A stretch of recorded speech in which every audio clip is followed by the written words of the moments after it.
अगस्त 2023 चीन ने corona lockdown में 3 साल रहने के बाद सारी पाबंदियां हटाई और उसके 1 महीने बाद यानी अक्टूबर में ही यहाँ एक रहस्यमयी बीमारी फैली।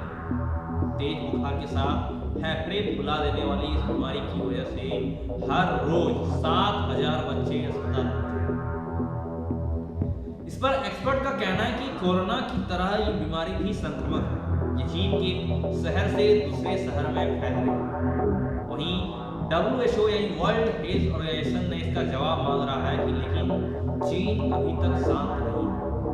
चीन इसका जवाब नहीं दे रही। स्वीडन के संक्रामक रोग विशेषज्ञ डॉक्टर राम शंकर उपाध्याय ने इस बीमारी को लेकर इससे संबंधित एक इंटरव्यू में जो बात कही है वो हम सबके लिए काफी महत्वपूर्ण बनता है। नमस्कार, जोहार, मैं पेश कुमार झा। आज की इस वीडियो में मैं आपको बताऊंगा चीन में फैल रही इस बीमारी से संबंधित सावधानियां। क्या ये संक्रमक है, ऐसे में कैसे बचना चाहिए, क्या यह बीमारी भारत में आ चुकी है, क्या भारत में भी फैलेगी, ढेर सारे जवाब इसके बारे में आपको पहले सतर्क रहने की जरूरत है। जैसे कि अवल तो सबसे पहला सवाल जो बनता है वो है कि चीन में जो ये फैल रही है सांस की बीमारी, ये क्या है? क्या इस बीमारी का कोई नाम है? क्या इसके पहले ये कोई बीमारी थी? तो बता दूं, दरअसल चीन कोरोना की तरह ही इस बीमारी को लेकर भी डेटा रिलीज नहीं कर रहा। वर्ल्ड हेल्थ ऑर्गेनाइजेशन कई बार चीन सरकार से इस बीमारी के बारे में पूछ चुका है, लेकिन चीनी ऑफिशियल अथॉरिटी इस बीमारी को मिस्टीरियस निमोनिया बता रहे हैं।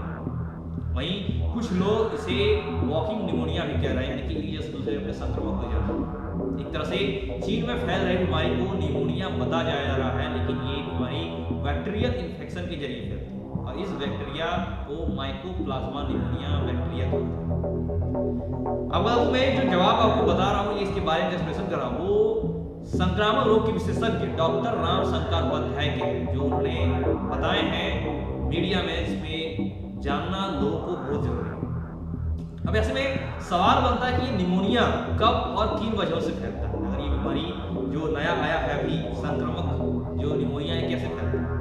दरअसल सर्दी के समय में जब 5 साल तक की उम्र के बच्चों में आमतौर पर माइकोप्लाज्मा निमोनिया बैक्टीरिया का इन्फेक्शन होता है और सर्दी के समय ही निमोनिया फैलने की 2 वजह होती है। उसी समय ये होता है, वो 2 वजह ये हो सकती है कि पहला कि ठंडे के समय में वातावरण और शरीर का तापमान कम हो जाना।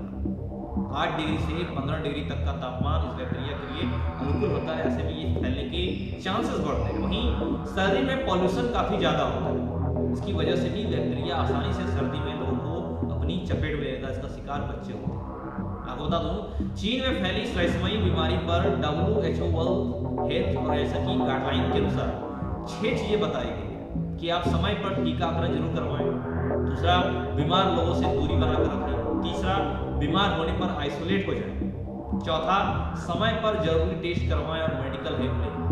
पांचवा, सार्वजनिक जगहों पर मास्क लगाएं और छठा, हाथों को साफ रखें। अगर आपके ऐसे कुछ भी लक्षण दिख रहे हैं तो आप ये गाइडलाइंस को जरूर फॉलो करें, जिससे आप इस संक्रमण से आपके परिवार, आपके बच्चे, सब आपका समाज बच सकता है।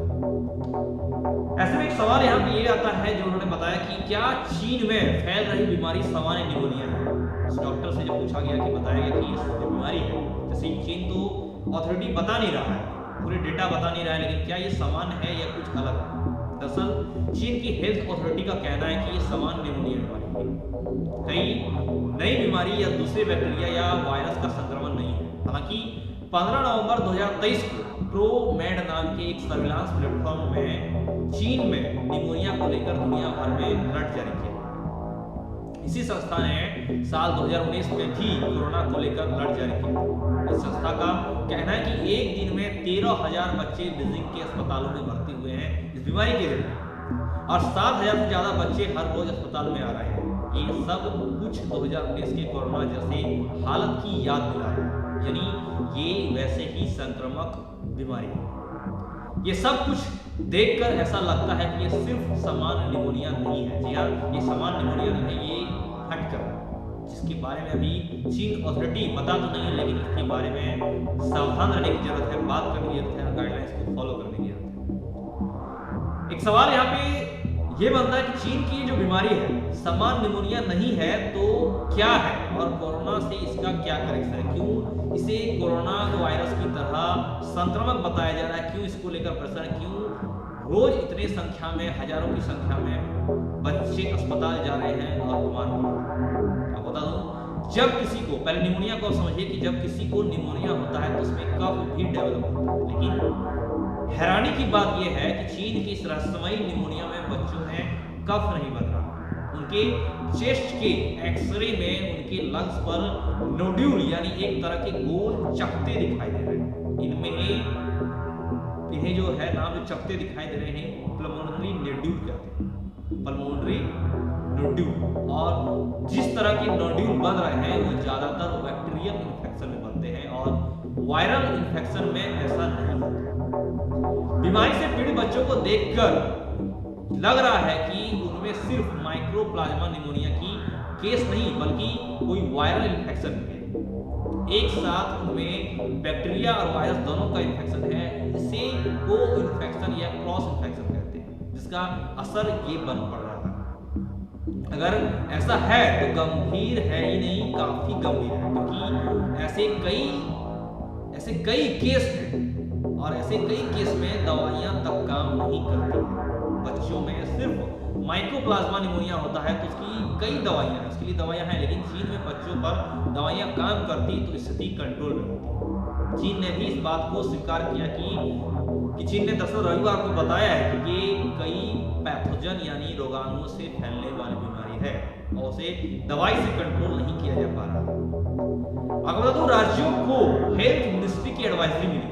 इसके अनुसार कहा गया है, इस एडवाइजरी के अनुसार आपको कहा गया कि अस्पतालों में बेड और स्टाफ की कमी ना हो इस दौरान, क्योंकि ये संक्रमण अगर बढ़ता है ऐसे हालात में हेल्थ जो है अस्पतालों हैं, जो हेल्थ मिनिस्टर है, एडवाइजरी है, उनको पहले से तैयार रहने के लिए कहा गया। इस एडवाइजरी के लिए कहा गया कि जरूरी दवाएं, एंटीबायोटिक्स को स्टॉक रखें, ऑक्सीजन सिलेंडर पर्याप्त मात्रा में मौजूद रहे, ऑक्सीजन प्लांट और वेंटिलेटर सही काम कर रहे हो, पीपीई किट और टेस्टिंग किट उपलब्ध रहे, संक्रमण को फैलाने से रोकने के लिए बनाए गए इन्फेक्शन कंट्रोल प्रोटोकॉल की समीक्षा करें। अब ऐसे में सवाल बनता है कि जैसे कि हर रहस्यमयी बीमारी वायरस जो चीन में बनते हैं, जैसे कोरोना भी चीन ओरिजिन थी, चाइना ओरिजिन, ये रहस्यमयी बीमारी चीन में ही तेजी से क्यों फैल रही है? चीन के बिगड़ते हालातों की वजह से आपको बता दूं, वहां कोरोना के वक्त लगी जीरो कोविड पॉलिसी भी हो सकती है। उस वक्त बढ़ती गई कड़ाई की वजह से काफी सारे बच्चों में इम्यूनिटी डेवलप नहीं हो पाई, वो घरों में कैद रहे और जब वो बाहर निकल रहे हैं तो वायरस और बैक्टीरिया की चपेट में जा रहे हैं। इनसे लड़ने के लिए उनके शरीर में प्रतिरोधक क्षमता भी नहीं है जो उस बीमारियों से लड़े, इसलिए यहाँ तेजी से बच्चे बीमार पड़ते। अब सवाल ये बनता है कि क्या ये बीमारी सिर्फ बच्चों में फैलने वाली बीमारी है या किसी को भी हो सकती है? अगर आप एक वयस्क हैं, बड़े हैं, बुजुर्ग हैं, तो क्या आपको भी ये बीमारी हो सकती है? वैसे समस्या तो गंभीर है। अगर बच्चे को भी होती है तो आपके बच्चे, आपके परिवार, आपके समाज के बच्चों को भी आपके माध्यम से फैल सकती है, तो आपको सावधान रहना चाहिए। लेकिन सवाल का जवाब आपको बता दो, बच्चों की इम्यूनिटी कमजोर होती है। इसका वजह यह है कि बच्चों की इम्यूनिटी कमजोर होती है, इसलिए बच्चों को ये बीमारी अपनी चपेट में जल्दी लेती है।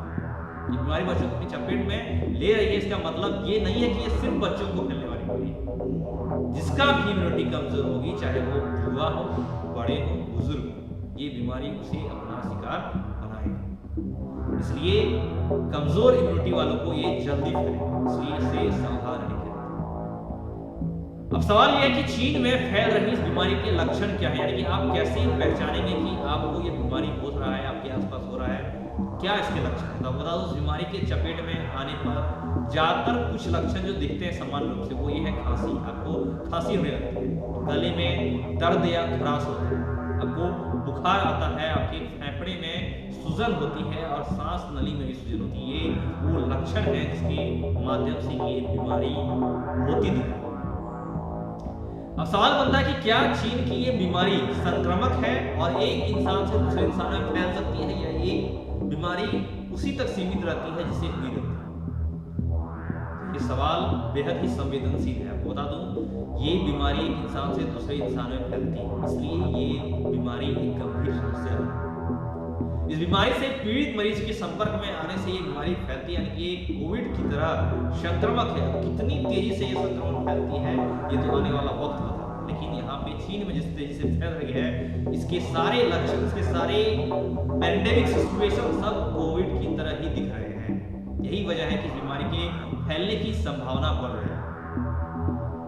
अब सवाल ये बनता है कि क्या चीन में फैल रही है बीमारी भारत या दूसरे देशों में भी फैल सकती है? अभी तो ये चीन में दिख रही है, लेकिन बात करें तो वायरस जो था कोविड, वो भी पहले चीन थी और चीन से वो भारत में आई और दुनिया भर में फैली। अगर हम चीन की ही उदाहरण लें तो वहाँ के काफी हिस्सों में ये बीमारी फैल चुकी है, खासकर वहाँ के उत्तरी इलाके में इसका काफी ज्यादा असर। कुछ मामले चीन के पड़ोसी देश वियतनाम में भी सामने आए हैं। ये साफ दिखा रहा है कि बीमारी फैल रही है।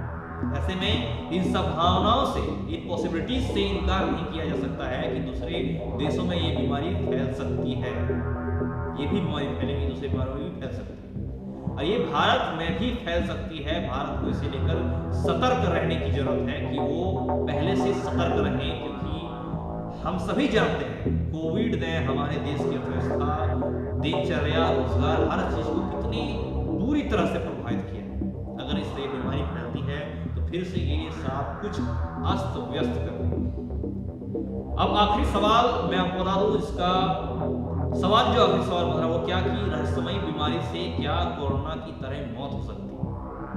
जो सबसे भयावह था कोरोना का, जो बीमारी की वजह से मौत हो जाती है, तो क्या यह रहस्य बीमारी आपकी मौत का कारण बन सकती है? तो बता दूं, कोरोना वायरल जो था वो इन्फेक्शन था, कोरोना वायरस इन्फेक्शन था, जबकि ये बैक्टीरियल इन्फेक्शन, वो वायरल इन्फेक्शन था, ये बैक्टीरियल इन्फेक्शन। हालांकि कोरोना होने के बाद भी निमोनिया ही होता था, मरीजों को सांस लेने में दिक्कत होती थी, इसलिए कई मरीजों को वेंटिलेटर पर ले जाना होता था।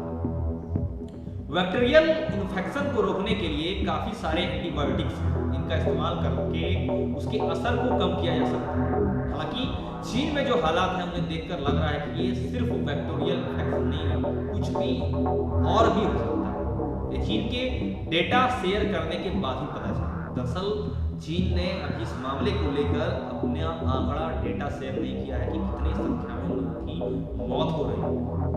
अगर ये बैक्टीरियल इन्फेक्शन है तो एंटीबायोटिक्स दवाओं से मरीजों की मौत को टाला जा सकता है, लेकिन अगर ये वायरल इन्फेक्शन है तो इससे मौत की संभावनाएं होगी। और ये बात चीन के डेटा शेयर करने के बाद ही पता चला। लेकिन हमें सतर्क रहना चाहिए, क्योंकि कोई भी बीमारी हमारे लिए, संक्रामक बीमारी हमारे लिए, समाज के, परिवार के लिए अस्त व्यवस्था और तकलीफ लाता है। तो ऐसे में आप सावधान रहें, सतर्क रहें और जारी किए गए गाइडलाइंस और स्वच्छता को कायम रखें। आज की इस वीडियो में, आज की स्वास्थ्य के खास एपिसोड में फिलहाल इतना ही। हम आगे आपसे फिर मिलेंगे कुछ नई और अच्छी जानकारी के साथ। हमारे साथ अंत तक बने के लिए धन्यवाद। जय हिंद, जय भारत।